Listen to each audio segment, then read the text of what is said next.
Dobry dzień, witamy wszystkich tych, co webzerają, a słuchają portal mojestrony.com. Witamy w gościnnych progach Muzeum Kaszebsko-Pomorskiej Pismienizny i Muzyki.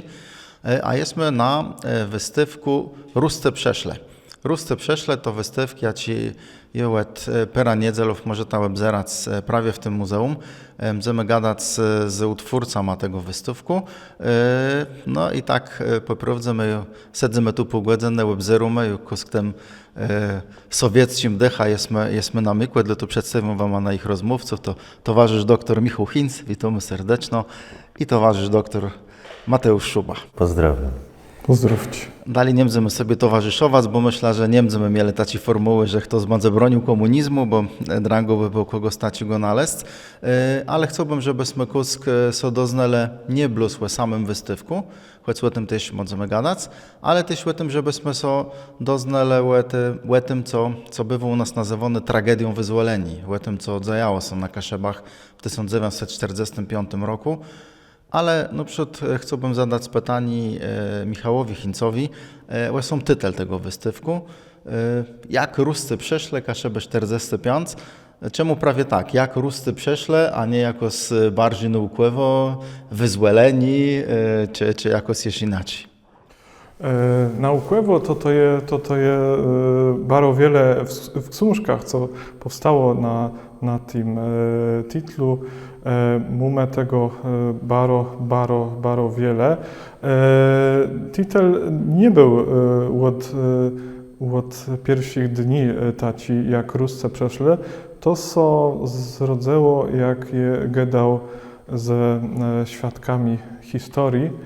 I oni swoje opowieści zaczynali od tych słów, jak to się działo w 1945 roku, jak Ruscy przeszli. Jak oni gadali o 1939, to oni gadali, jak Niemcy przeszli. A jak Ruscy przeszli w 1945, i to wszystko było bardzo pejoratywne. I ja sobie tak pomyślał, że to by było dobre na wystawk i żeby ten wystawk był po kaszebsku. A więc jak Ruscy przeszli Kaszebę 1945. Rozumiem, że tej wyzwoleni za bardzo nie pasowało nikomu, bo to nie było wyzwoleni. Tak by mi myślę, możemy zmerkać z tych świadectw ledzy Kaszebów, co to przeżywali. Oni w większości przeżywali to jak trauma i bardzo bolesne doświadczenie. To nie było wyzwoleni, Kaszebi tak nie gadali. I po kaszebsku to nawet nie było takiego słowa z tego, co je wiem. Później komunistyczna propaganda pewno próbowała dodać. Tak. A co tak naprawdę działo się na Kaszebach w tym 1945 roku, kiedy do na ich wsów, miast wjeżdżały ruszcie wojska, Czerwoną Armią? Co udało się ustalać sobie, Michał, może od sobie też dali będziemy pytać, bo wiem, że się interesujesz tą temą, baderejesz, kiedyś z ledzama szlachujesz rozmaite źródła. Rozumiem, że to jest tak poprowadzę temat pewno na 3 godziny referatu, ale jakbyś mógł tak krótko rzeknąć, co przede wszystkim pamiętają ledze z tego 1945 roku? Tak, można by rzeczywiście dyskutować bardzo długo. Ludzie pamiętają czasami w tym 1945 roku najwięcej z całej wojny, no bo trudno już znaleźć świadków, którzy dobrze pamiętają ten 1939 rok. Jest ich coraz mniej, natomiast ci ludzie, którzy jeszcze z perspektywy dziecka pamiętają 1945 rok, jeszcze jest ostatni moment, żeby można właściwie z nimi porozmawiać, zebrać te relacje i tym też się zajmowałem na potrzeby tej wystawy. I właściwie w takich relacjach znajdowałem potwierdzenie tego, co już jest obecne w bardzo bogatej literaturze na ten temat. A więc że ten luty i marzec, w zależności od oczywiście miejsca na Kaszubach, na Pomorzu i to zetknięcie się z Armią Czerwoną, ze zbrojnym ramieniem Związku Sowieckiego było najbardziej dramatycznym aktem w ponad 5-letniej historii II wojny światowej na Kaszubach. I to są wspomnienia, które czasami bardzo trudno wydobyć,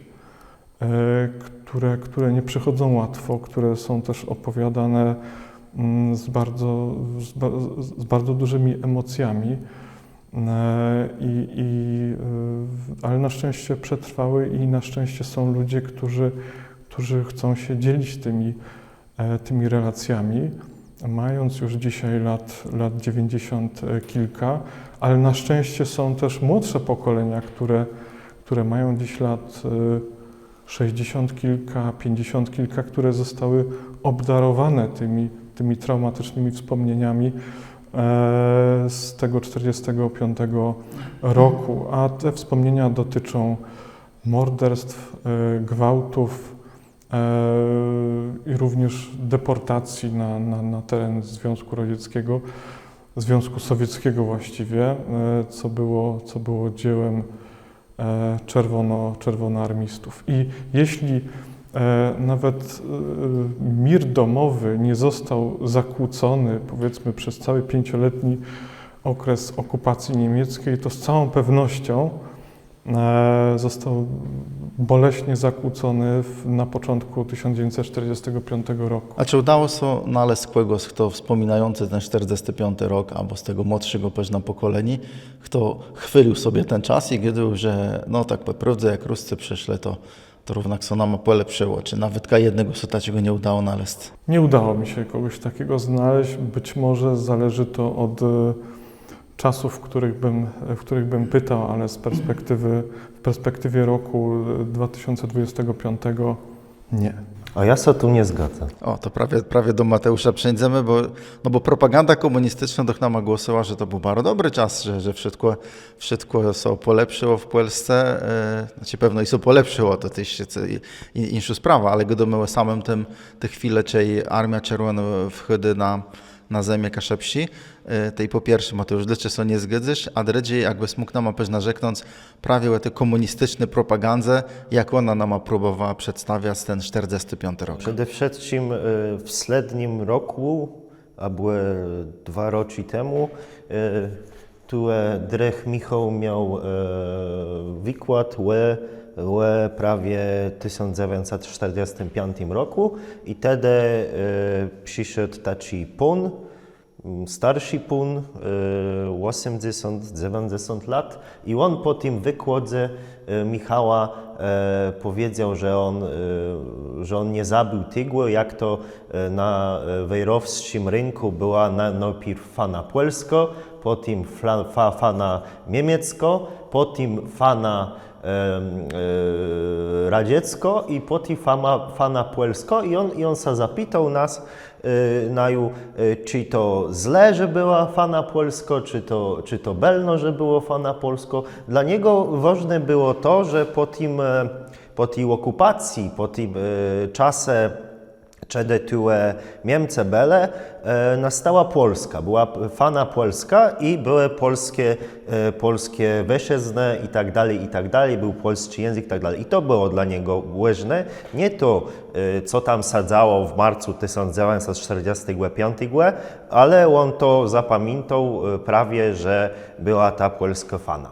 I też to można zobaczyć w niektórych publikacjach, dziso, też jak to pisze się, być może to jest taki spłotkowizna po tym komunistycznym czasie, kiedy w niektórych publikacjach, które są wydawane, w cykl pisze o wyzwoleniu. A jeżeli chodzi o propagandę, to była bardzo silna propaganda, która gadała o tym, jak to było belno. No, pierwszy przykład, wszyscy znają ten serial z telewizji Cztery pancerne i pies. I tam w jednym parcie tego serialu jest scena, jak to jak to załoga czołgu Rudy 102 wkroczo nad polskie młeże i tam je wątk z Gryfa Płemersczym i tak dalej. I tam je pokazano belno we współpraca polskich i radzieckich wojsków i polskiej konspiracji. No i to je wszystko w takim barobelnym łodimku, a to tak nie było, bo no, armia radziecka, tak jak tutaj Drech Michał rzeknął, robiła wiele gwałtów, wiele mordów i tak dalej. Leno od samego początku ta propaganda była taki o tym, jak to armia radziecka tutaj przyszła i robiła belno. Nawetka to się pojawiało w wydawnictwach, żeby wspomnieć blues wyszezne, to Konstanty Rokosowski, który dowodził tutaj Dredzim Fronta Białoruskim, później w swoich wspominkach pisał, jak to niemiecka propaganda go dała ledzom, że tu armia czerwona robi jacyś gwałty, jacyś coś, a marszałek radziecki, polski, Rokosowski tutaj w tym swojej książce gadał, że nic takiego nie było, a dzisiaj wiemy, że coś takiego było. I to było aż do roku 1989, a nawet 90, kiedy były obchody wyzwolenia. Nawet w średnim roku, bodaj w Redze Dzejorzeja, pierwszy raz nie były fane na szosach, na ulicach w cykl tego 10 marca. W tej rozmiarze nawet śmierć Stalina, to wszystko, co działo się w 1956 roku, nic nie pozmieniło. Nic nie zmieniło. Armia radziecka i Związek Radziecki był drechama i nic lichego o nich nie można było gadać. Towarzyszu Hinz, wy nie zgodzicie z marszałka Rokosowskim? Ja bym chciał nieco ad vocem tej polityki wyzwoleniowej, tak ją nazwijmy. Ona naprawdę mnóstwo mechanizmów było przekonujących, że ludność Pomorza, Kaszubi, którzy nas tutaj interesują najbardziej, doświadczyli wyzwolenia. Tymczasem należy sięgnąć do źródła, a więc chociażby przeczytać słowniki, czy jeszcze te międzywojenne, czy te PRL-owskie i te również współczesne. I tam właściwie, i również te internetowe, te obecne, i tam właściwie termin wyzwolenie to jest jednoznaczne w kategoriach państwowych, bo oczywiście ten termin w ten sposób powinniśmy rozpatrywać. To jest jednoznacznie przyniesienie niepodległości, wolności jednostki, przywrócenie pełnych praw do życia, wolności, samostanowienia o sobie, tak w kategoriach jednostki jako człowieka, tak i w kategoriach państwowych. Jeżeli weźmiemy pod uwagę intencje Związku Sowieckiego wobec Europy Środkowo-Wschodniej, wobec Polski, a jeśli wobec Polski, to i wobec każdego jej regionu, także również Pomorza, to intencją Związku Sowieckiego było kontrolowanie tych ziem i narzucenie swojego ustroju i eksploatacja tych ziem i umacnianie zbrodniczego ustroju komunistycznego. Wiemy, że to jest zbrodniczy system, nie mamy co do tego wątpliwości, a powojenna Polska stała się narzędziem w rozszerzaniu tej zbrodniczej ideologii. A więc termin wyzwolenie, jeśli chodzi o intencję tego, kto rzekomo miał wyzwalać, no nie wytrzymuje tej prostej próby zestawienia z definicjami, bardzo różnymi definicjami. i tymi z okresu międzywojennego, i tymi współczesnymi. A więc, co robił Związek Sowiecki i potem PRL, który działał niewątpliwie w interesie Związku Sowieckiego z tym wyzwoleniem? No, okazuje się, że gdy zagłębiamy się w temat i próbujemy zobaczyć te mechanizmy, które temu służyły, no to one są bardzo, bardzo wyrafinowane, bardzo złożone i one się dzieją niemalże na każdym polu, na polu naukowym, publicystycznym. W sporcie wyzwolenie również jest lansowane w szeroko pojętej kulturze, jest lansowane od początku w szkole. Młode kaszubskie umysły są indoktrynowane wyzwoleniem wymienianym przez wszystkie przypadki, sączonym właściwie bezpośrednio i w sposób również podprogowy. To miano zaszczepić ten termin w młodych i nieco starszych umysłach, nie dając właściwie żadnej alternatywy. Państwo starało się wmówić społeczeństwu wszelkimi sposobami, tak doświadczyliście wyzwolenia. I w zestawieniu z tą całą traumą 1945 roku no Kaszubi czuli, że nie mogą mówić o tym głośno. Wrócimy jeszcze do tego, jak sami Kaszubi to odbierali, ale ja bym chciał, żebyśmy przeszli jeszcze raz do tego roku 1945 i do tego, co się dzieje na Kaszebach. A chciałbym zapytać to, czy możemy gadać o tym w tym przytrywku będomni, że Kaszeby są traktować jak całość? Czy może być tak, czy było tak, że to jak Ruscy przeszle, to inaczej przeszle do wolnego miasta Gdańska, gdzie to było wiele Kaszebów w Łesoblewie, nie może w mieście, ale też ze zdali. Inaczej może było na tych ziemiach, co przed wojną były w drydzi RP, a jeszcze inaczej w ziemi Bytowści, Lamberści, jako była dla Rzeszy. Czy tak naprawdę było, czy możemy gadać, że Ruscy przeszli i traktowali Kaszebów równo?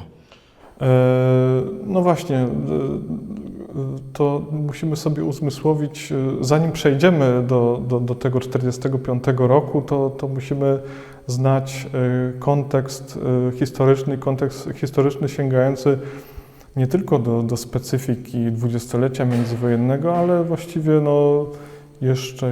jeszcze dużo starszy, ale poprzestańmy tutaj na powiedzmy specyfice dwudziestolecia międzywojennego. No to Kaszubi jako społeczność zamieszkująca Pomorze Nadwiślańskie, no to jest właściwie rozdarta pomiędzy 3 organizmy państwowe. Powiedzmy, że Kaszubi zamieszkujący ziemię lęborską-bytowską, no to niemal nieprzerwanie właściwie od XVII wieku aż do 1945 roku oni znajdują się w państwowości niemieckiej. Natomiast Kaszubi, tutaj lwia część Kaszubów, a więc zamieszkująca powiaty morski, kartuski, kościerski, no to jest w województwie pomorskim ze stolicą w Toruniu. To jest ta specyfika lat 1920-1939, ale nie zapominajmy również o Kaszubach mieszkających w Sopocie czy w Gdańsku, a więc w strukturze wolnego miasta Gdańska w dwudziestoleciu międzywojennym. I to właściwie sprawia, że oni mają zupełnie różne też doświadczenia wojenne, bo Kaszubi bytowscy, lęborscy nie doświadczają kampanii wrześniowej, walk frontowych, tylko oni mieszkają w Niemczech w tym czasie i największej traumy tutaj doświadczają Kaszubi zamieszkujący województwo pomorskie. Inne też są doświadczenia Kaszubów zdominowanych w okresie międzywojennych przez Niemców. 90% społeczności Gdańska to są Niemcy w dwudziestoleciu międzywojennym, a więc oni mają również inne doświadczenia, jeśli chodzi o politykę narodowościową, inne doświadczenia, jeśli chodzi o też niemiecką listę narodowościową, która ich również odróżnia od tego, w jaki sposób polityka narodowościowa była realizowana chociażby w generalnym gubernatorstwie. A więc Kaszubi nie mają jednorodnych doświadczeń wyniesionych z II RP. Ja bym chciał tutaj dopowiedzieć, w Wolnym Gardzie Gdańsku było łedzy sancu do 13% Polaków i Kaszebów i wiele z nich jeszcze przed wojną działało w polskich organizacjach w Związku Polaków w Wolnym Gardzie Gdańsku. To byli bardzo patriotyczne ledze, bardzo zaangażowane w polską dzejota.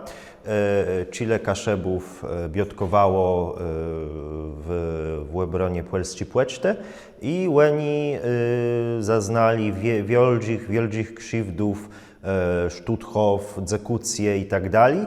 I wtedy w roku bez to, że byli Polachama czy Kaszebama, i w roku 1945 one musieli spotkać się z tą Gehenną Gdańska w marcu 1945, ale no to nie był jeszcze koniec, bo po tym wszystkim, po tej wszystkiej Gehennie, które na ich spotkało, oni jeszcze musieli dowodzić z tego, że są Polachama, że nie są Niemcami, bo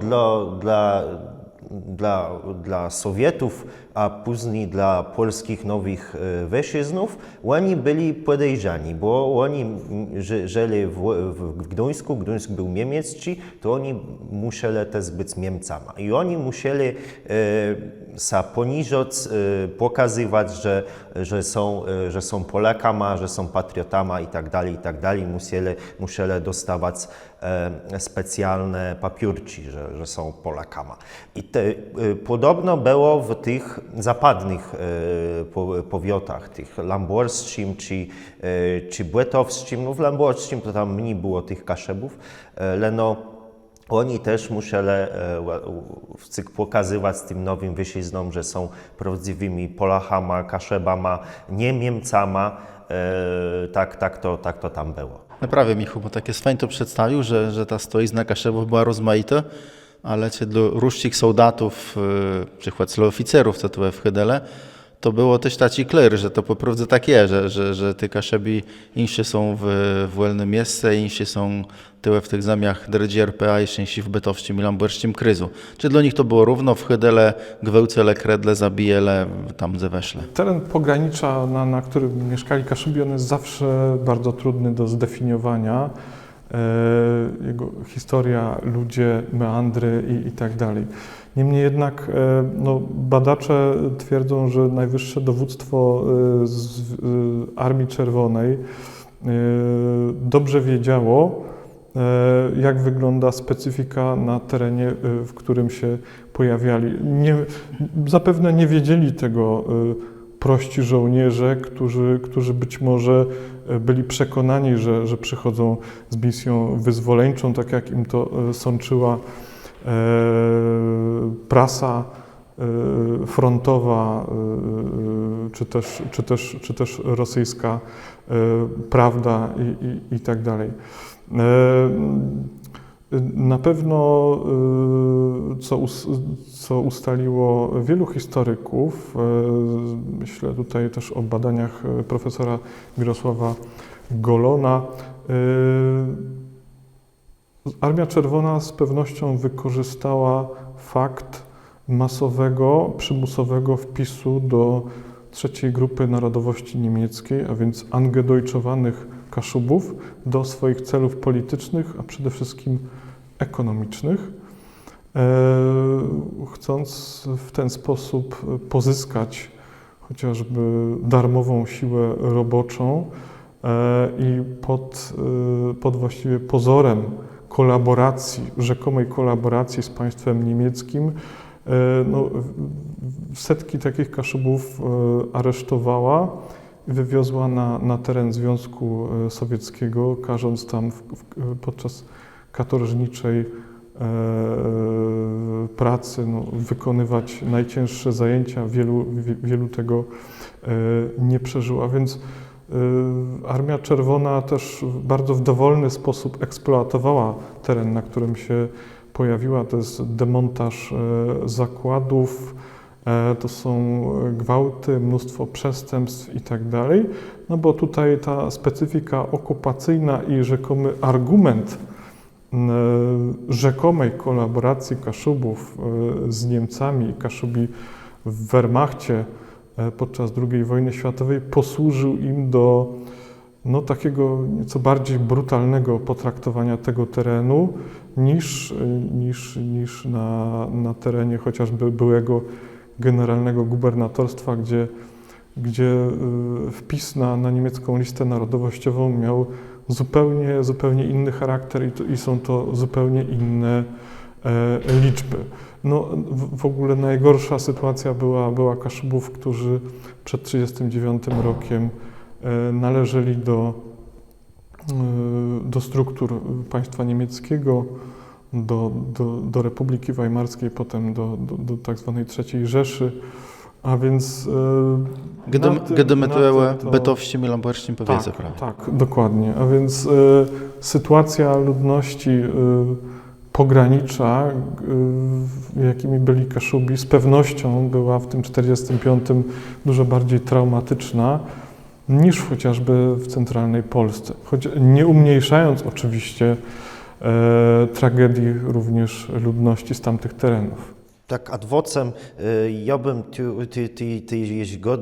bym tu dał taki przykład, że równak było inaczej. Na ten przykład w Puck, czy Wejrowo, czy Gdynio nie były zniszczone bez Armia Czerwona. Tu zabudowa jest z Midzewejnia i tak dalej. Natomiast te gardy jak Lamborg, jak Słupsk, jak Gdańsk były zniszczone. Tu mamy wedding kościoła Świętego Jakuba w Lamborgu. Cały ręk w Lamborgu został spalony bez wojska Armii Czerwonej, bo dla nich to były Niemcy. To nie były Kaszuby, to były Niemcy i oni tu sam cele za Stalingrad, za Leningrad, za te wielkie biutci, które były, za te mordy, które były na terenie Rosji czy innych terenów Związku Sowieckiego. Tak więc ja myślę, że oni wiedzieli, że oni znali, gdzie była Polska przed wojną, a gdzie były Niemcy przed wojną. No i też ci Kaszeby, które jeszcze żyli w tym Lamborgu czy Bytowie, też musieli się ewakuować z tych gardów. I ty jesteś wspomniał o tych Kaszebach, co byli w Wehrmachcie i tu jest okazja, żeby rzeknąć. W ślednim zszywku roczników historycznych, które się ukazały w Poznaniu, ukazały się listy Gerarda Labudy do Kazimierza Tymienieckiego w cykl z czasu III wojny i on w pierwszym liście, w którym pisał z Wejrowa, pisze, że mu grozi bramka, czyli w zance do wojska niemieckiego. Nawet taki chorowity knup, jak Gerard Labuda mógł do tego niemieckiego wojska iść. I jeszcze wróćmy do tego, co Lechygo Kaszebów spotykało w 1945 roku. Co o czym myślę w cykl za mało Sogydy, to są kaszebści Sybiracy. To znajemy to dość dobrze z literatury, dość wiele takich przykładów tych Sybiraków zebrał choćby Ewgeniusz Pryczkłewści, pisał o tym Edmund Szczesuk, Stanisław Janka i pewno jeszcze inni. Ale w tych chyba za mało Sogody o tym, że rusty brele tyłe Kaszebów tak po prawdzie czasa dewele ima pyrane z teminu, czy tam głędzy na spakłowanie i wiele Kaszebów trafiło na Sybir i wiele z nich już do domu nigdy nie wróciło. Dokładnie. Za naszymi plecami widać zamek bytowski. On zawsze symbolizował panowanie krzyżackie niegdyś na Pomorzu w wiekach średnich.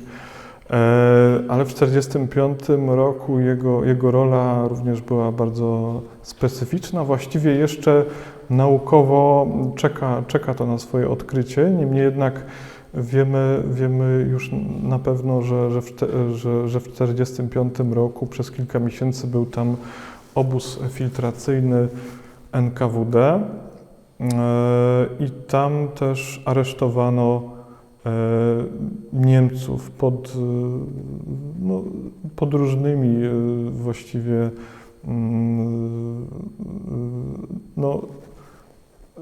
dlatego, że po prostu przynależeli do niemieckich czy to organizacji, czy też byli zbrodniarzami i tak dalej, ale często, że tak brzydko powiem, do tego niemieckiego worka wrzucano również Kaszubów betowskich i oni również, zwłaszcza tych, jak już wspomniałem, którzy byli zmuszeni podpisać niemiecką listę narodowościową i oni nie zastanawiano się zbytnio i oni razem z tymi Niemcami mieli ponosić odpowiedzialność za okupację na Pomorzu i razem z tymi Niemcami dzielili los jako aresztowani i potem deportowani na teren Związku Sowieckiego. Tak jak wspomniałeś, jest już literatura wspomnieniowa, jest wiele rzeczy opublikowanych, ale wciąż jest to cząstka tego, czego moglibyśmy się dowiedzieć od tych, których już nie ma, którzy tą swoją wiedzę po prostu już zabrali ze sobą do grobu, a zwłaszcza ci, którzy nie przeżyli tego, no bo to są często daty śmierci Kaszubów na terenie Związku Sowieckiego dotyczące roku 46, 47. Mamy szczęśliwe, na szczęście również powroty w roku jeszcze 45, ale i dopiero w 46, 7, 8. No i mamy też tragiczne historie Kaszubów, którym udało się przeżyć całą okupację niemiecką, ale nie przeżyli przejścia frontu i działalności Armii Czerwonej. I to są rzeczy straszne i wciąż mało opowiedziane. Ja tutaj na początku wspomniałem o tym zamku bytowskim, który został wykorzystany jako ten punkt filtracyjny NKWD i tam do dzisiaj znajduje się pomnik przed tym zamkiem, bodajże z roku 1975, narzucony przez władzę o treści następującej, mianowicie wdzięczna ludność powiatu bytowskiego dziękuję Armii Czerwonej za wyzwolenie. Ten pomnik cały czas funkcjonuje, jest tuż przed zamkiem, natomiast przy wejściu głównym do zamku znajduje się już to, co jest bliskie prawdy, zgodne z rzeczywistością. Bodajże na początku lat 2000 napisano, że w tym miejscu na zamku mieściło się owe więzienie NKWD, skąd Kaszubi również byli deportowani na teren Związku Sowieckiego, a więc te dwie narracje dzieli zaledwie 100 metrów. I to jest to również, z czym musimy walczyć i dążyć tutaj do właściwego zaznaczenia tego, co działo się na Kaszubach w 1945 roku. Mateusz, czy komunistyczna propaganda, która miała docierać do Kaszubów, chterne do wiedzy, jak było, wiedzy o gwałtach, wiedzy o kradzieństwach, o mordach, wiedzy o tym, że może nie jedyne leżnicy ich familiów są prawie teraz gdzieś tam na Syberii albo z nich wrócele. Czy propaganda mogła po prawdzie do tych ludzi dotrzeć? Czy to było możliwe i czy ona jakiś skut gdywała? Czy było tak, że Kaszebi wiedzą i myśleli swoje, a propaganda swoje? Ci starsi Kaszebi, które to widzeli, które to zdrzeli, które pamiętali, to do nich ta propaganda nie trafiała. Kaszebi są tradycjonalistami i oni pamiętali i dla nich na pewno to na gwesno to nie trafiało. Może młodsi pokolenie jakoś tam w szkole czy gdzieś tą propagandą nasąkała, leno tyś w domu oni się spotkali z tymi starszymi, które im gadali jak to było no prawda. No więc myślę, że wśród Kaszebów ti opowieść o wyzwoleniu nie było tak silno, nie był ten przekaz tak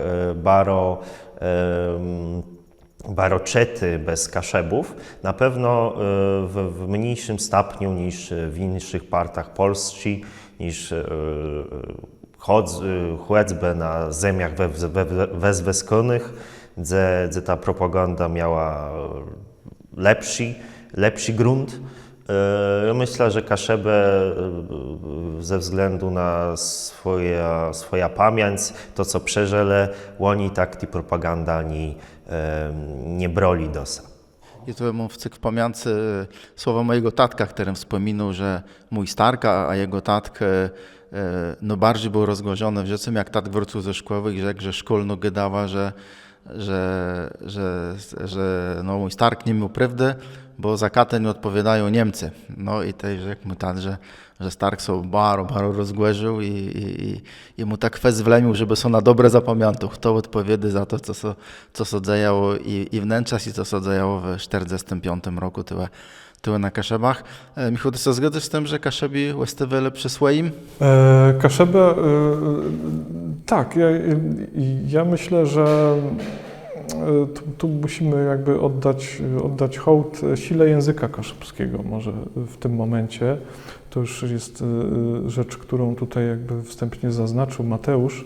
Funkcjonariusze partyjni, którzy tego najwyższego szczebla, którzy tutaj napływali z zupełnie innych regionów Polski, oni zupełnie nie znali języka kaszubskiego i też propaganda nie umiała zaszczepić do języka kaszubskiego tej nowomowy i tej propagandy języka, tego socrealizmu w języku i jakby nie powiem, że w całości, ale no w wielu elementach język kaszubski pozostał wolny. Tej propagandy sączonej głównie w języku polskim i to sprawiało, że Kaszubi o tym co się wydarzyło, mówili w języku kaszubskim i mieli na to swoje bardzo trafne określenia, bardzo różne od tego źle obecnego wyzwolenia i to było właśnie to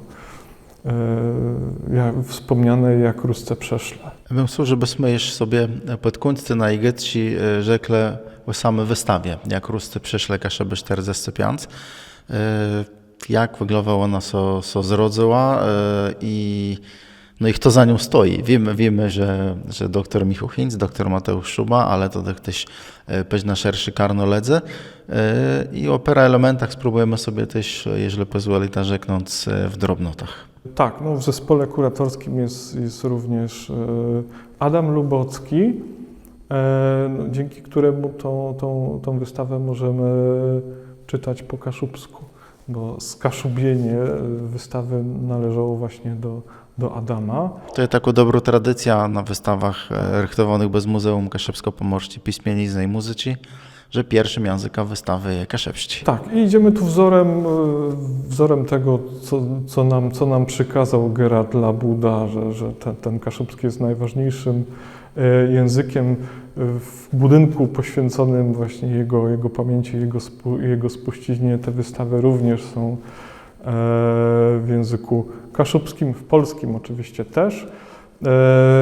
No i jakby ta nasza trójka zabrała się za opracowanie tej wystawy. Ona jest złożona z takich trzech bloków tematycznych. Tutaj w tej sali, na której teraz jesteśmy, to rekonstruujemy ten trudny czas początku 1945 roku, a więc wejścia Armii Czerwonej na Kaszuby i co istotne opowiadamy o tym z perspektywy Kaszubów.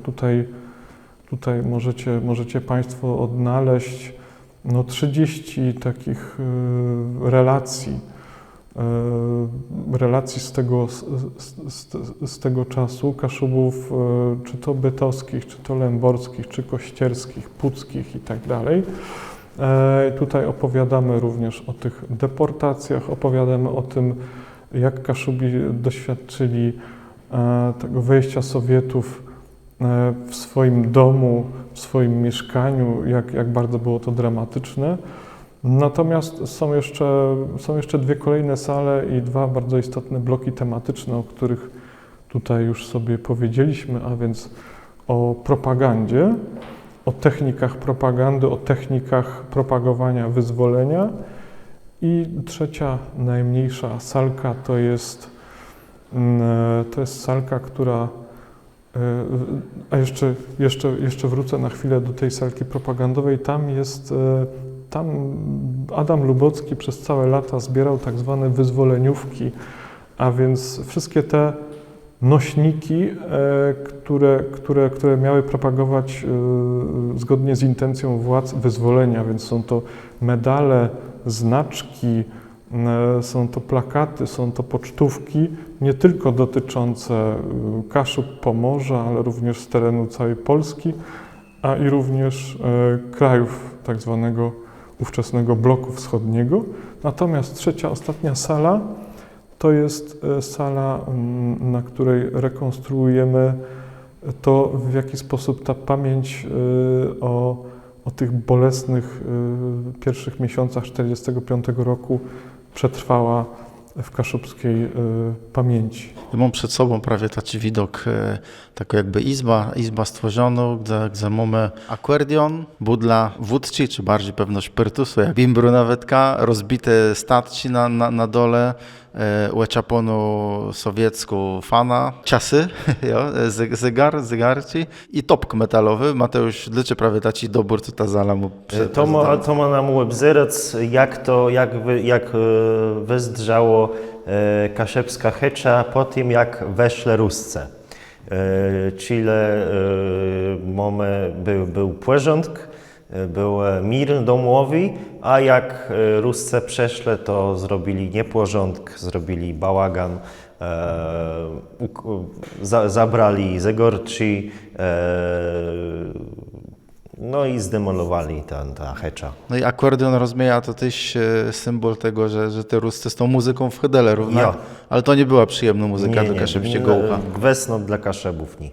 I ja tylko dopowiem, że to mieszkanie też bezpośrednio koresponduje z naszą poprzednią wystawą dotyczącą Kaszubów w I wojnie światowej, bo tutaj, jak pamiętamy, frontu nie było w I wojnie światowej i pokazujemy na podstawie tych samych mebli, no bo meble były jednak też przekazywane i przez dziesięciolecia potrafiły być w jednym mieszkaniu, czy to w XIX i to powiedzmy do pierwszej połowy XX wieku, a więc tam pokazaliśmy, że nic takiego złego się nie stało w tym mieszkaniu, natomiast 1945 rok, no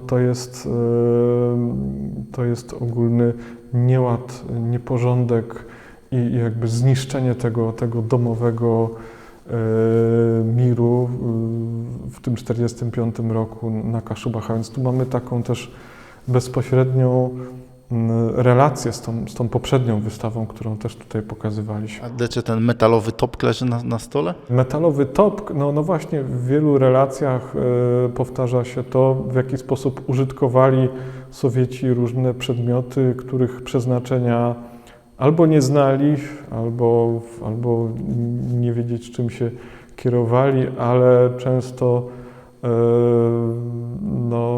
było to przez nich używane do spożywania czy to napojów wyskokowych, czy też niewyskokowych, ale no generalnie no tak to też wyglądało. Mamy opowieści Sowietów przywdziewających różne firany, czy to szlafroki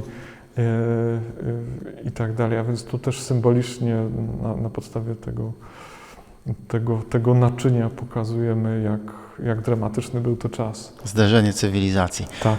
Wielki Bóg zapłać Wam za tą rozmowę, za przybliżenie nam słuchańcom, obzornikom tego, jak wyzżył 45 rok na Kaszebach, jak wyzżyła komunistyczna propaganda, a my serdecznie ryczymy tych, co jeść nie byle, żeby odwiedzić Muzeum Kaszebsko-Pomorskiej Pismienizny i Muzyki we Wejrowie i obejrzeć sobie na spokojną wystawkę, jak Ruscy przyszli Kaszebę 1945, a zadysują baro Wielki Bóg zapłać, do uzdrzenia i do ucieczki.